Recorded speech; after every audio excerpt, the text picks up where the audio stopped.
warahmatullahi wabarakatuh. Perkenalkan, nama saya Halimatus Sa'diyah dengan NPM 2408260005. Saya dari kelas A. Saya akan menjelaskan tugas saya pada blok CMH dengan judul hemostatis. Jadi, apa itu hemostatis? Hemostatis adalah proses pengaturan kondisi internal dalam organisme untuk memastikan fungsi tubuh berjalan secara optimal, meskipun lingkungan eksternal mengalami perubahan. Maka, hemostatis berasal dari bahasa Yunani, yaitu homeio yang berarti serupa, dan statis yang berarti keadaan tetap. Proses ini mencakup pengaturan suhu tubuh, kadar cairan, kadar gula darah, konsentrasi oksigen O2, dan karbon dioksida CO2. Hemostatis merupakan elemen kunci dalam menjaga kesehatan dan stabilitas tubuh manusia. Jadi, tanpa hemostatis, fungsi vital tubuh akan terganggu, yang berpotensial menyebabkan penyakit bahkan kematian. Tujuan hemostatis. Hemostatis memiliki beberapa tujuan utama. Yang pertama, menjaga lingkungan internal yang stabil. Proses ini memastikan kondisi dalam tubuh tetap stabil sehingga semua organ dan sistem tubuh dapat bekerja dengan baik. Contohnya, hemostatis menjaga suhu tubuh pada kisar 36,5 hingga 37,5 derajat Celcius, yaitu agar enzim tubuh tetap aktif. Yang kedua, contohnya kerusakan organ akibat perubahan lingkungan eksternal. Jadi, ketika terjadi perubahan drastis pada lingkungan eksternal, misalnya cuaca dingin atau panas ekstrim, hemostatis akan bekerja untuk mencegah kerusakan pada organ tubuh melalui mekanisme seperti vasodilatasi, yaitu pelebaran pembuluh darah, atau vasokonstriksi, penyempitan pembuluh darah. Yang ketiga, mengatur keseimbangan tubuh tetap terjaga. Hemostatis juga mengatur keseimbangan cairan, ion, serta gas dalam tubuh untuk mendukung proses metabolisme. Dengan menjaga keseimbangan, tubuh mampu menghasilkan energi yang cukup untuk aktivitas sehari-hari. Hemostatis mencakup beberapa bagian, diantaranya komponen sistem kontrol dalam hemostatis. Hemostatis melibatkan sistem kontrol yang terdiri dari 3 komponen utama. Yang pertama, reseptor, berfungsi untuk mendeteksi perubahan kondisi lingkungan atau stimulus. Contohnya adalah reseptor tubuh yang mendeteksi perubahan panas atau dingin pada kulit.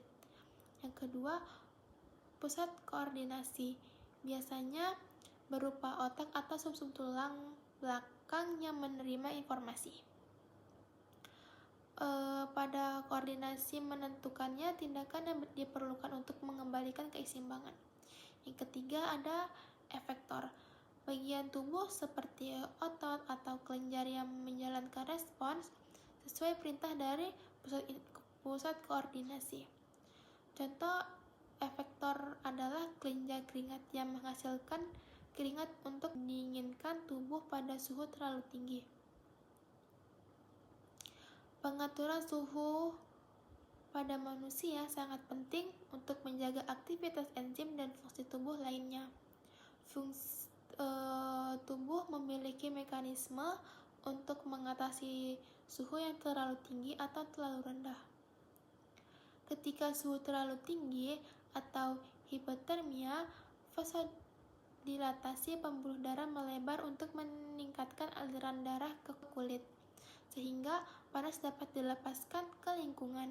Peningkatan keringat, kelenjar keringat menghasilkan lebih banyak keringat, kemudian menguap dan mendinginkan tubuh.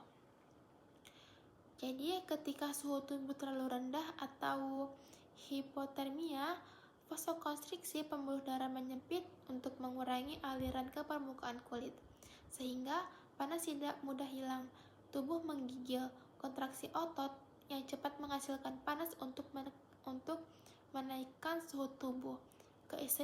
Keseimbangan air dalam tubuh udara merupakan komponen vital bagi tubuh, sehingga keseimbangan cairan harus dijaga dengan baik. Proses ini diatur oleh hormon hormone atau ADH, yaitu ketika darah menjadi terlalu pekat, misalnya karena dehidrasi, kelenjar pituitari melepaskan ADH. ADH meningkatkan reabsorpsi udara atau ginjal sehingga lebih banyak udara yang kembali ke darah dan volume urin berkurang. Dengan mekanisme ini, tubuh dapat mencegah dehidrasi dan menjaga keseimbangan cairan. Pengaturan konsentrasi gula dalam darah. Kadar gula darah dikontrol oleh hormon yang dihasilkan pankreas, yaitu insulin dan glukagon. Yang pertama, insulin dilepaskan ketika kadar gula darah tinggi, misalnya setelah makan. Insulin membantu sel tubuh menyerap glukosa dari darah untuk digunakan sebagai energi atau disimpan sebagai glikogen di hati. Yang kedua, glukagon dilepaskan ketika kadar gula darah rendah, misalnya saat kita lapar. Glukagon memicu hati untuk mengubah glikogen kembali menjadi glukosa dan melepaskannya ke darah. Pengaturan ini menjaga kadar gula darah tetap normal. Konsentrasi oksigen O2 dan karbon dioksida CO2. Konsentrasi O2 dan CO2 yang seimbang sangat penting bagi metabolisme tubuh.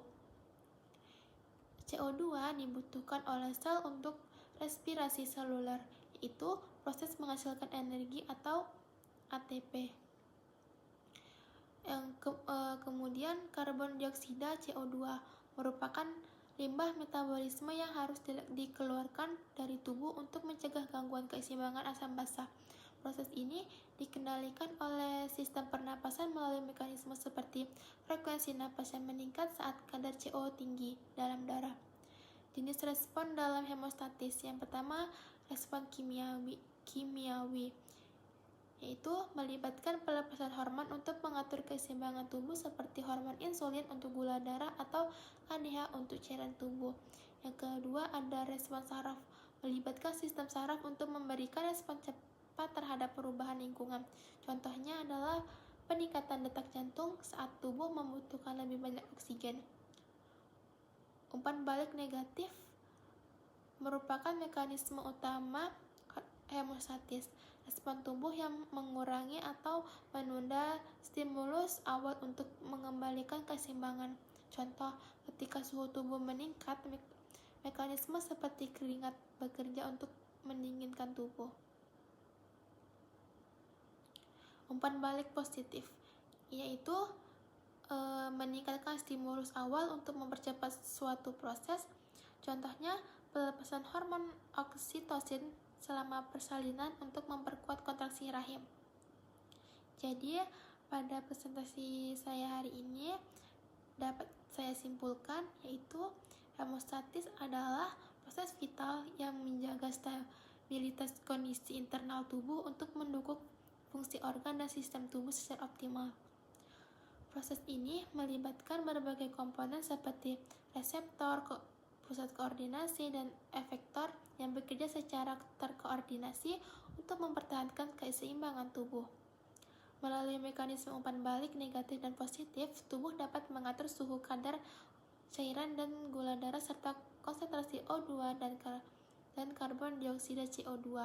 Tanpa hemostatis, tubuh akan mengalami gangguan fungsi serius yang dapat mempengaruhi kesehatan bahkan mengancam kelangsungan hidup. Hemostatis adalah contoh bagaimana tubuh manusia memiliki sistem yang sangat kompleks namun efisien untuk menjaga kehidupan. Baik, mungkin cuma itu saja yang bisa dapat saya sampaikan pada penjelasan IMAP saya hari ini. Wassalamualaikum warahmatullahi wabarakatuh.